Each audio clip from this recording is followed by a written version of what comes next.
Hi hello నమస్తే అండి. ఈరోజు క్యారెట్ హల్వా ఎలా తయారు చేయాలో చేసి చూపించబోతున్నాను. ముందుగా కుక్కర్ని పెట్టుకొని దాంట్లోకి 2 టేబుల్ స్పూన్స్ నెయ్యి వేసుకున్నాను. నెయ్యి వేసుకొని దాంట్లోకి ముందుగా 1/2 కేజీ క్యారెట్ని శుభ్రంగా కడిగి పైన తొక్కుని పీల్చేసుకొని చక్కగా తురిమి ఉంచుకున్నాను. ఇప్పుడు ఆ తురుముని ఈ నెయ్యిలో వేసి దోరగా వేయించుకోవాలి. ఇలా వేయించుకోవడం వల్ల క్యారెట్లకి పచ్చివాసన అనేది లేకుండా ఉంటుంది.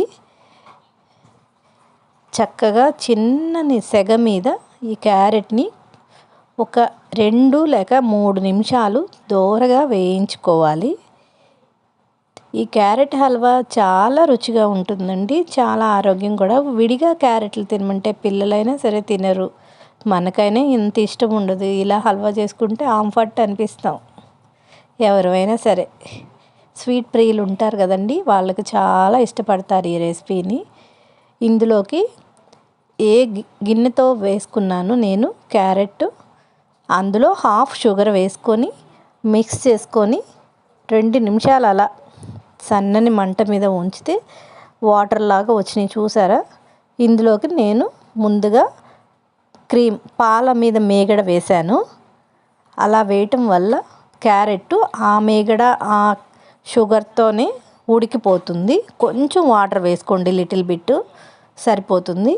చూడండి, కుక్కర్ విజిల్ మూత పెట్టుకొని సన్నని మంట మీద 2-3 విజిల్స్ వస్తే సరిపోతుంది.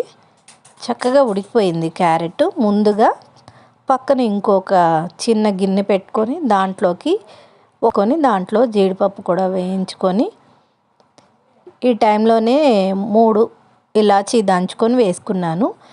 ఇప్పుడు ఈ మిగిలిన వాటర్ ఉంటాయి కొంచెం, ఆ వాటర్ కూడా చక్కగా ఎగిరిపోయేలాగా బాగా మిక్స్ చేసుకుంటా దగ్గరికి అయ్యేలాగా మిక్స్ చేసుకుంటూ ఉండాలి. అప్పుడు పాకం కొంచెం గట్టి పడుతూ ఉంటుంది మనం కలపటం వల్ల. ఇప్పుడు ఇందులో నేను పచ్చి కోవా, మిల్క్ మేడ్ వాళ్ళది పచ్చి కోవా తీసుకున్నాను, లేదా స్వీట్ షాపులో అమ్మే కోవా అయినా తీసుకోవచ్చు. ఈ కోవా వేయటం వల్ల స్వీట్కి అదనపు రుచి వస్తుంది. కోవా అందుబాటులో లేని వాళ్ళు ముందుగా క్యారెట్ ఉడికించేటప్పుడే చిక్కటి పాలు ఒక 1/2 లీటర్ ప్యాకెట్ పోసి ఉడికించుకుంటడం వల్ల కోవాతో పని ఉండదు. కోవా వేసేసాను. ఇది మెల్లిగా కరిగి ఎంతో రుచిగా ఉండే క్యారెట్ హల్వా రెడీ. అందరూ ఇష్టపడే క్యారెట్ హల్వా ఒక్కసారి ప్రయత్నించండి. Thank you friends.